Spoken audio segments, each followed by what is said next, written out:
Hachi village recognizes the rich Aboriginal heritage and acknowledges the Wurundjeri Wurrung, which includes the existing family members of the Gunung Wulambaluk clan, as the traditional custodians of this land. We embrace Aboriginal and Torres Strait Islander living cultures as a vital part of Australia's identity and recognizes, celebrates, and pays respect to elders past, present, and future. All right, hello everybody. So as we said, we're going to go ahead. I'm going to flip over the camera so that way we can see the hive. All right, so we're running 2 double deeps. So what you're seeing right now are the feeders in the hive. So we have what's called, we have 2 half feeders. This particular brand, Apame, actually has the feeders set on the hive, like on top of the hive as part of their package, which is good. It helps you to feed them. So you can see they're very active in the front. And we have dry feed pollen.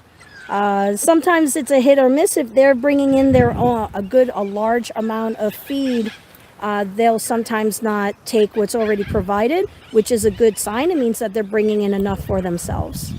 When it comes to a hive, you always want to move slow but deliberate, and be aware of where your placement of your fingers are, so that way you're aware where the bees are. This basically ensures minimal situation with like stinging. It does not guarantee it, but at least minimizes it.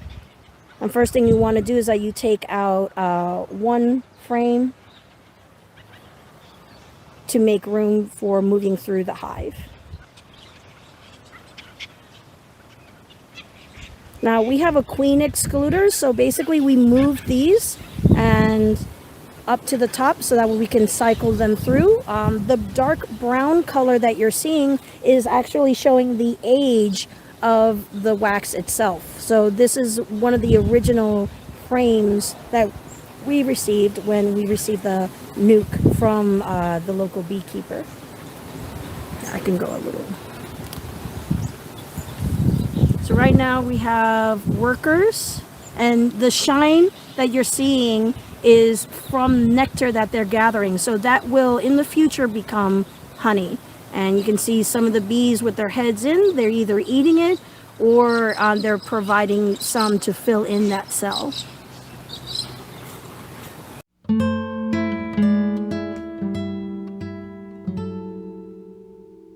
So we're moving down next into the brood box, which is the lower box. Do you need help, or you'll be able to? Need help? Okay. Hold on. You get it far side or?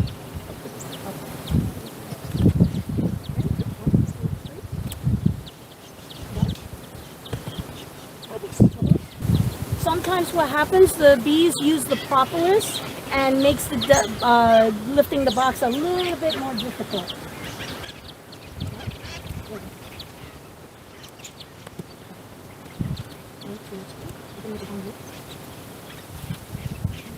So basically we're using the smoker to guide the bees down.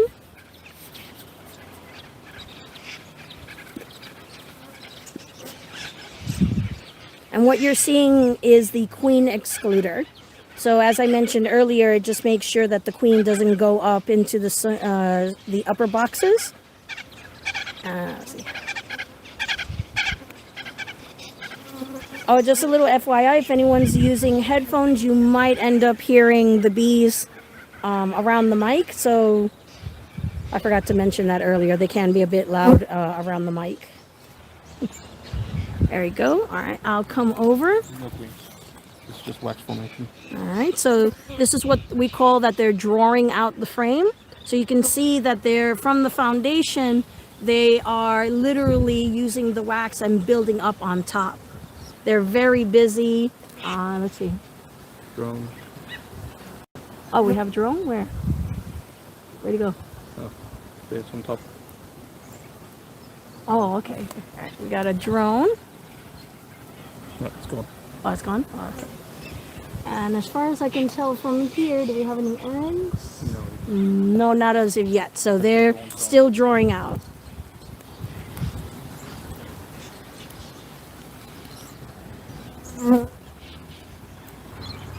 I've got a nice. So basically, Ravi is making sure if he sees any eggs or if he sees the queen.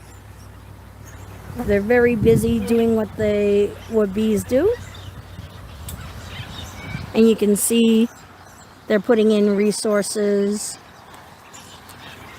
And if you look here, we can see up in the corner, that is basically a resource pocket of honey for the baby bees that would mostly be located here in the center.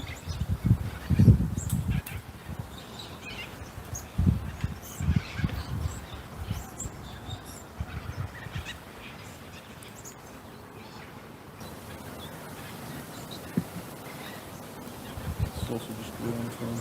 Yeah. They're still drawing out the comb. So we placed brand new comb inside the hive for them to draw out. Ooh.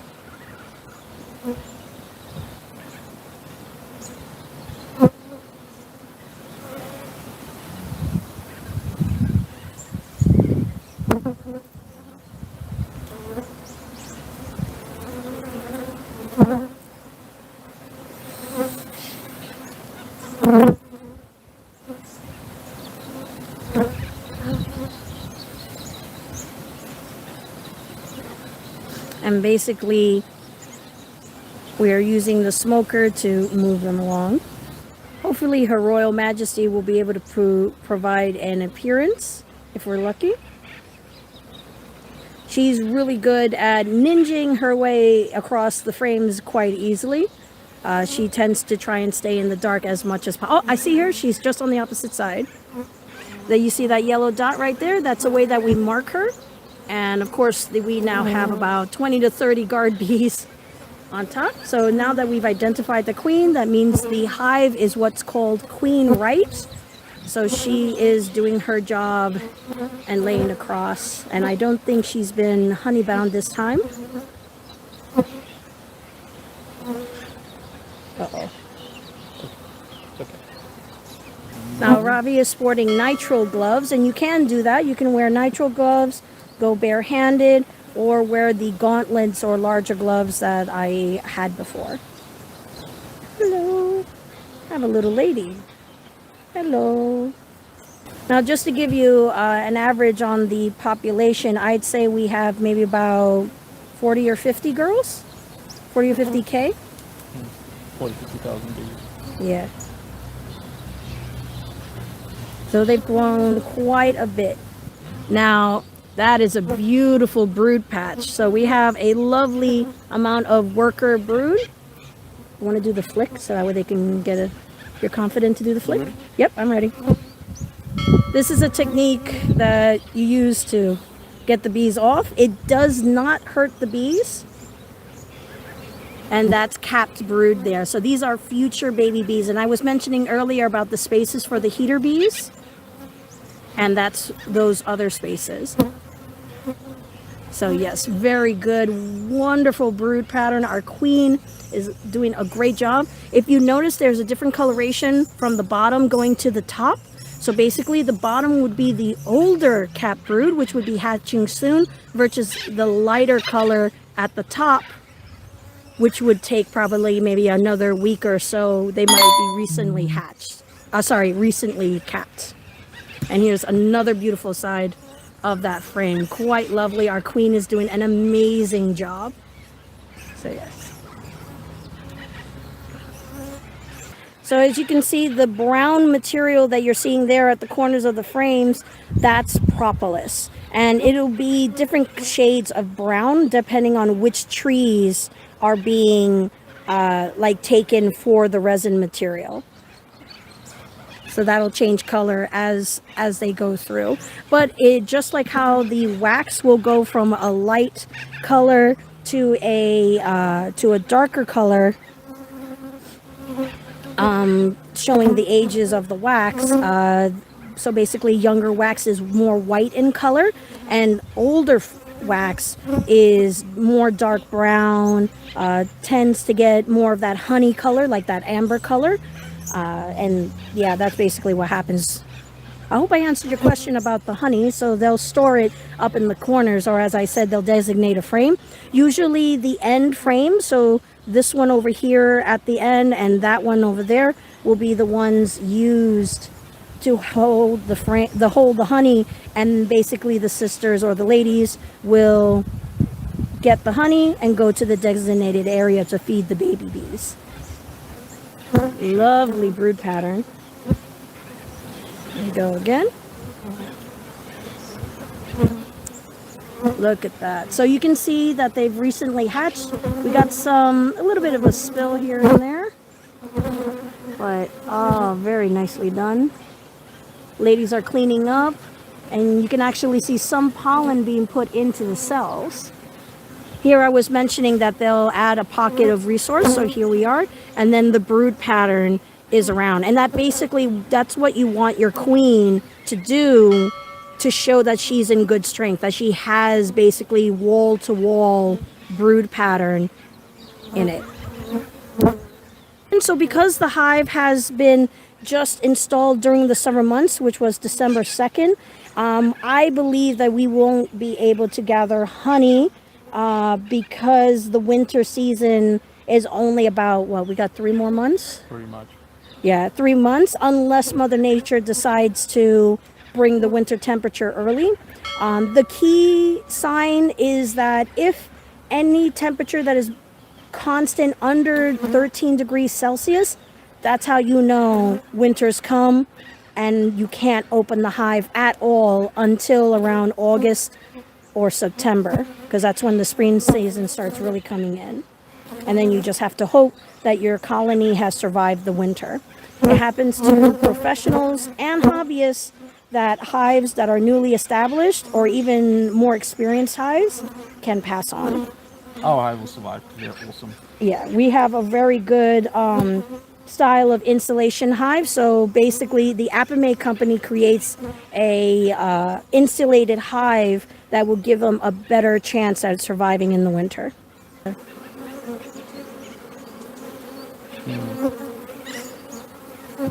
Very nice.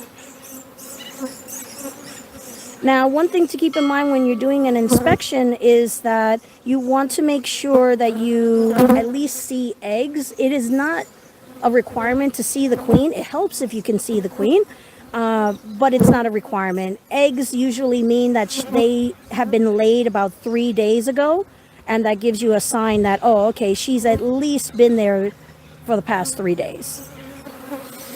Ooh. Ooh, hi ladies. They're being very vocal today.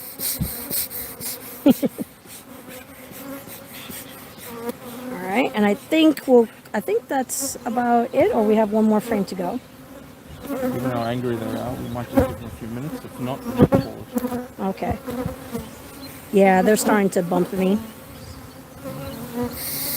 So bees do 3 forms of defense calling. So that means that the bee population is growing. Yes, the bee population is growing, and at the moment they have plenty of room. The queen has definitely plenty of room in the bottom box. So yeah. As I was saying, there are 3 forms that bees will let you know that if they're bothered. The first one is vocally. They'll make a sort of a roaring sound, which is a combination of their bee sound. Thank you. I like my smoker too. They make a very high buzzing sound, which is called a roar. The second one is that they will actively boop you, which means that they will run or fly really at a fast pace towards your face because they see us through the carbon, like the gas that we release through our mouths and noses. So that's how they really identify us. And that's what they go after, which is why they tend to go towards the face. So they fly at a really fast pace, and you'll hear like a boop, like a smacking type of sound next to your like bee mask, or you'll see them actively going after you. The other thing is the last resort, which is stinging. And they're very aware that if they sting, like if they sting, that they know that that would end the result of them dying. Oh wow, yeah, they're getting. Ooh. Oh, I can hear it. Okay, ladies, I know, we'll be done soon. All right, so given that the ladies are being a little bit more defensive, we're going to close up the hive. Okay, you can probably see some, I do have some guard bees on me, but they'll eventually go. The frames do have to go back in the same order, or at least try and maintain the same order unless you're doing a particular method for them to draw out frames. I know it's a little weird that I have my hands clamped up like this, but I forgot my gloves. So don't worry about that. And as I was saying, yes, you will have to maintain the same order and try and put back the frames in the order that you brought them out. It's usually quite easy because when you're taking them out, you usually set them aside as how you move along. So it works according to how you set the order in the hive. You can also number the frames because with like a marker or something prior to putting them in. But I found that doesn't usually help, because after a while the bees will do their thing irregardless of the order. But you want to make sure that the brood is in the middle where they'll stay nice and warm, as the honey acts like a insulation, like additional insulation. I have two ladies that are very upset with me. Make that three.